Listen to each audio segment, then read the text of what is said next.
krimi i Altin Dumanit është më i pashembulli që ka ndodhur në Shqipëri. Më i madh se sa i Ramës? Më i madh se i kujdo tjetër.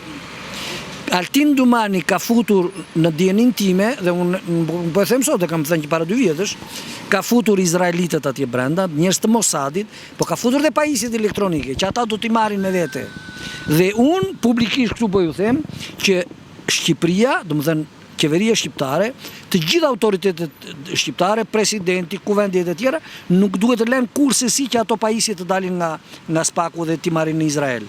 Kurrësi. Kush i pierd ato? Sepse ato kanë të dhenat më sensitive për të gjithë çka kanë bërë çka bën shqiptarët. Numra telefoni, familje, ditëlindje, datëlindje, certifikata, marrëdhënie biznesi, marrëdhënie, çfarë duash ti tëra janë atje. Gjithë deri në detaj më të vogël? Tëra, çka kanë përgjuar ata dhe çka kanë futur. Po sot që folëm ne për të takuar sot, e din ato, janë ndjen?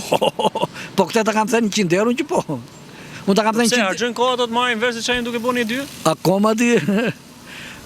Ç'a bëj unë, ata din në çdo sekondë.